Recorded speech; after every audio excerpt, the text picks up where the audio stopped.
Decadent and decadent are on familiar terms, with decadence meaning something that is marked by decline and decay, which is the literal meaning of decedent, someone who is dying, decaying.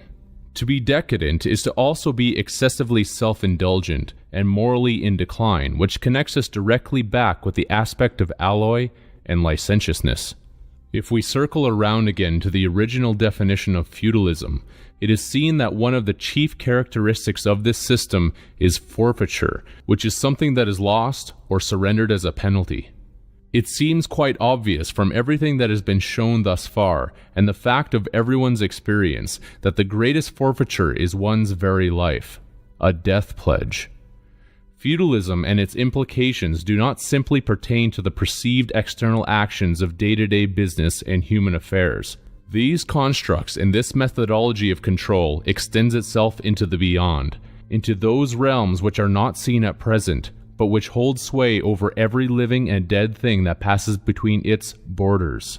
The arrogant assume that there is no such demarcation, that their consciousness and being arrived in their particular individual vessel through sheer random and unintelligent chaotic chance.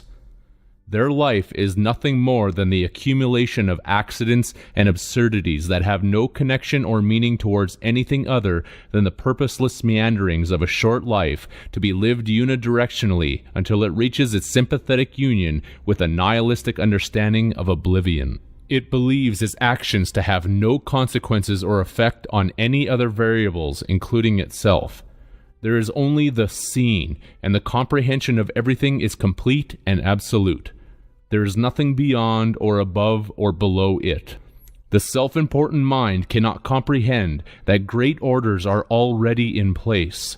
Orders which engineers or scientists call discoveries or inventions, which are simply the realizations of arrangements that operate and function because of previous inherent designs that are intelligently hidden from view.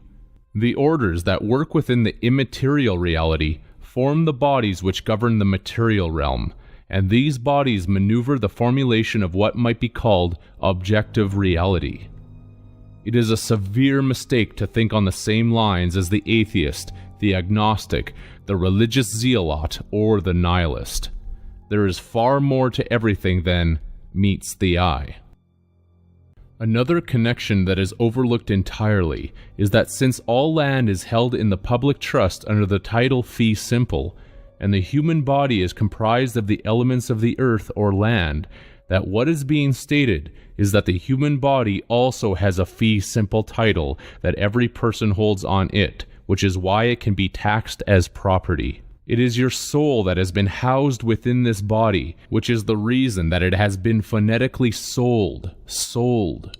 The birth certificate creates the legal trust upon which this is founded, and when the parental authority signs this, it is sent as an inter vivos gift to the government, which becomes a part of the Roman treasury of the Vatican. In return, the governing bodies of the world send back a death certificate, which incorporates the person who has just been born into the collective ownership of this operation, and creates the bond of trust towards the death pledge within this reality. The death certificate, or bond, also determines the assets that the deceased has, which are then valued, while it also transfers these assets from the new human resource to the governing institutions, and funnels the taxes that they declare are now due to these same overlords. All of this creates the evidence of a bond that ties together the labor class, which is why the certifications appropriately happen at birth. To go into labor is to bring forth another prole, offspring, who has received parole and is thus born into bondage. To be born into labor, slavery, which is the human mark of capitis diminutio maxima.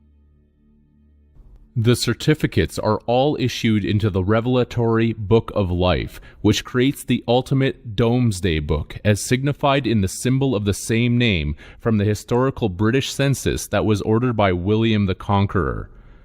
Domesday was simply the Middle English way of saying Doomsday, which is the day of final judgment according to the biblical book of Revelation. The passage indicating this is as follows.